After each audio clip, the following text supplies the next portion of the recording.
اور کچھ اشیاء ناقابل دید ہیں۔ قابل دید جو دید میں، دید یعنی نگاہ، آنکھ، جو اشیاء دید میں آ سکتی ہیں وہ قابل دید ہیں، لیکن جو دید میں نہیں آ سکتی وہ ناقابل دید ہیں۔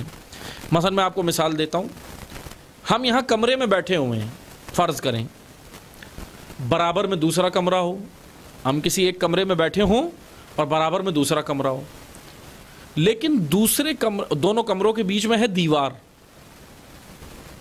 اب پیچھے بھی ایک اور کمرہ ہے، وہ کمرہ وجود رکھتا ہے، اس کمرے میں بھی اشیاء ہیں، اس کمرے میں بھی چیزیں رکھی ہوئی ہیں، اشیاء رکھی ہوئی ہیں، لیکن اس کمرے میں کیونکہ ہم بیٹھے ہوئے ہیں اس لیے ہمیں اس کمرے کی اشیاء نظر نہیں آ رہی۔ لیکن نظر نہیں آ رہی کا مطلب یہ نہیں ہے کہ ہم دیکھ نہیں سکتے، دیکھ سکتے ہیں لیکن ابھی نہیں دیکھ رہے۔ یہ دو طرح کی چیزیں ہیں، ایک تو وہ چیزیں ہیں جو ہم دیکھ سکتے ہیں لیکن ابھی نہیں دیکھ پا رہے، لیکن کچھ اشیاء وہ ہیں جو ہم دیکھ ہی نہیں سکتے، جو ہمارے دید میں، ہمارے مشاہدے میں آ ہی نہیں سکتی۔ بعض وہ ہیں اشیاء، لیکن بعض وہ ہیں جو ہم دیکھ سکتے ہیں، کیونکہ ہم جس کمرے میں بیٹھے ہیں اس کمرے اور دوسرے کمرے کے برابر والے کمرے کے بیچ میں دیوار حائل ہے، اس وجہ سے جو اشیاء ہمارے اس کمرے میں ہیں جو ہم ابھی مشاہدہ نہیں کر رہے، قابل دید ہیں لیکن ابھی دید میں نہیں ہیں۔ کچھ اشیاء تو ناقابل دید ہیں، لیکن کچھ اشیاء قابل دید ہیں لیکن فی الحال دید میں نہیں ہیں۔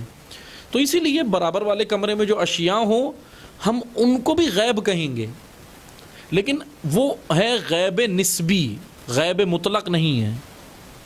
سمجھ آیا؟ تو انشاءاللہ آگے بڑھتے ہیں کہ غیب نسبی اور وضاحت کرتا ہوں۔ مثلا ایک اور مثال دیتا ہوں میں آپ کو، یہ ہے انسانی وجود، ہمارا بدن، ٹھیک ہے؟ بدن کے اندر دو حصے ہیں ہمارے، ایک بیرونی حصہ ہے، ایک اندرونی حصہ ہے۔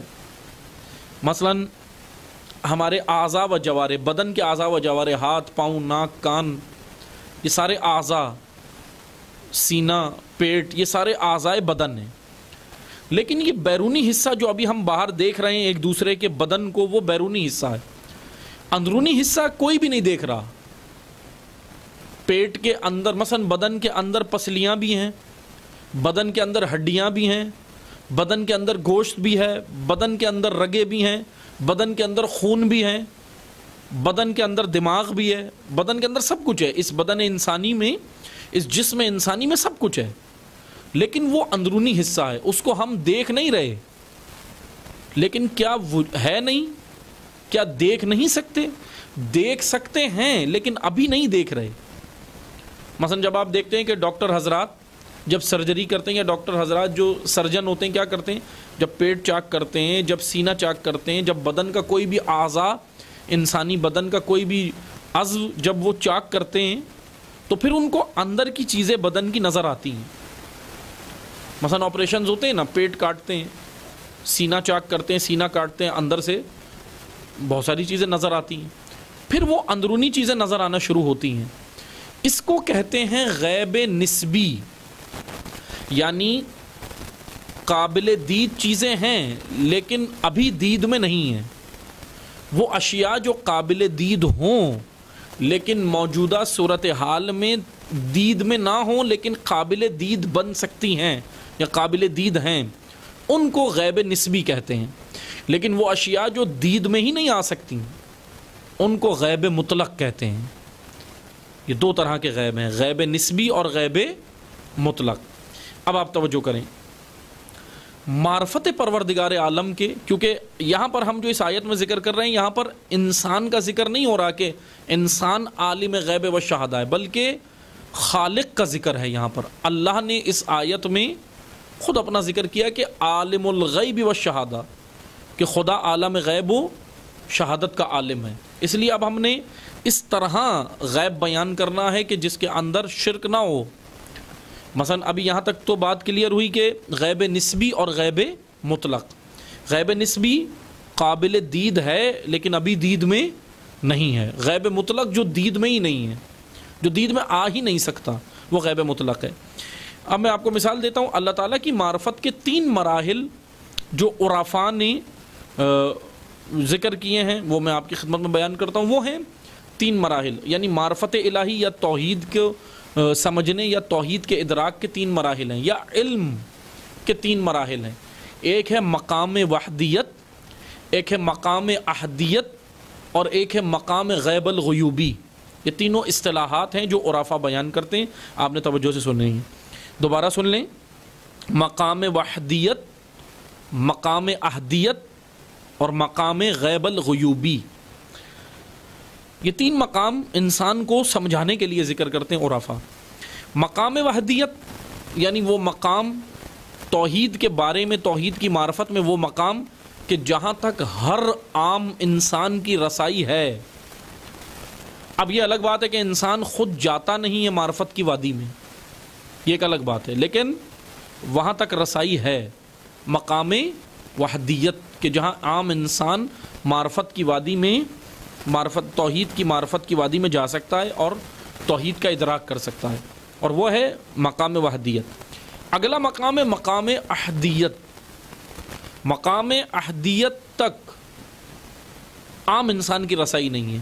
ادھر اولیاء، ائمہ اور انبیاء کی رسائی ہے جو عصمت کے درجے پر فائز ہیں. وہ لوگ کون سے مقام میں توحید پروردگار عالم کی معرفت حاصل کرتے ہیں، توحید کی معرفت حاصل کرتے ہیں؟ مقام احدیت تک. یعنی اگر کوئی نبی بھی معرفت الہیہ کی وادی میں جائے اور معرفت کا سفر طے کرے تو وہ مقام احدیت میں ہوتا ہے.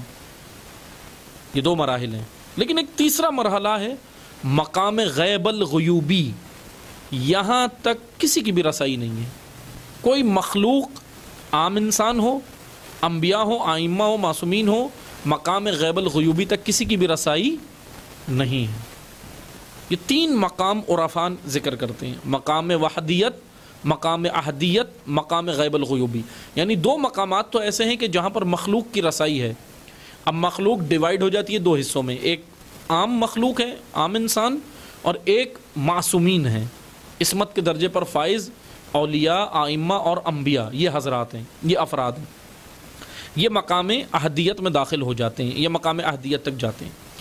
اب آپ توجہ کریں، میں یہاں آپ کی خدمت میں یہی عرض کرنا چاہ رہا ہوں کہ 2 آپ نے وہ ذہن میں رکھنے ہیں، گفتگو انشاءاللہ آسان ہو جائے گی، کہ مثلا نسبی غیب اور مطلق غیب، غیب نسبی اور غیب مطلق.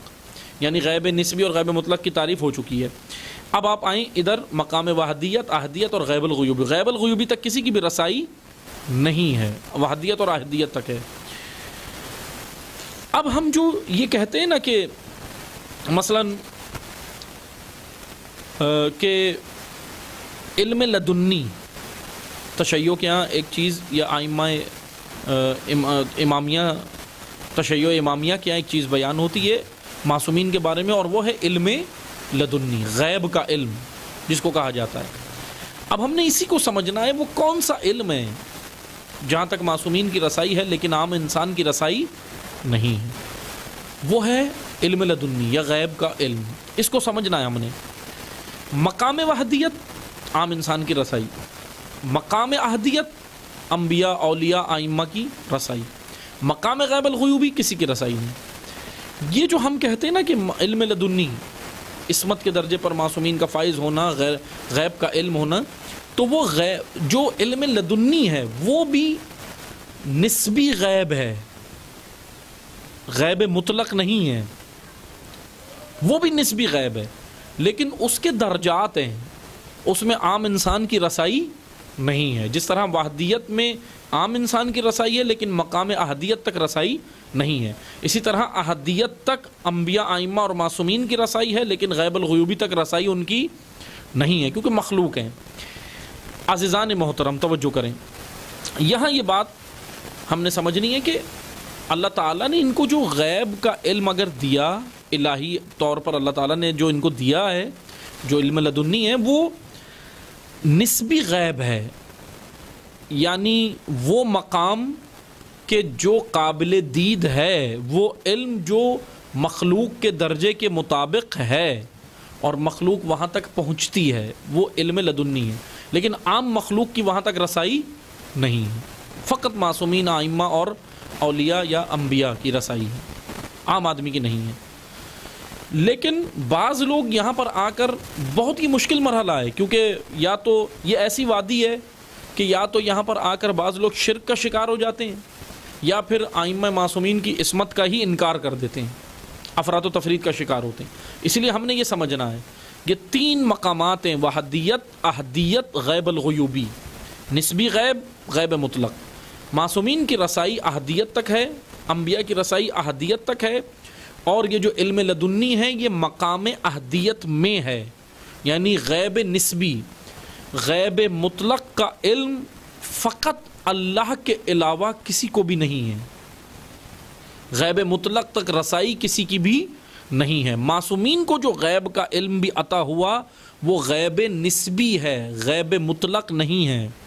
غیب مطلق فقط خالق منبع ہے اس علم کا، فقط اللہ کی ذات اقدس، فقط ذات حق سبحانہ و تعالی اس غیب الغیوبی یا اس نسبی یا اس مثلا مطلق غیب کے علوم سے آشنا ہے، وہ علم۔ باقی کسی بھی مخلوق کے پاس یہ علم نہیں ہے، نہ مخلوقات کی وہاں تک رسائی ہے۔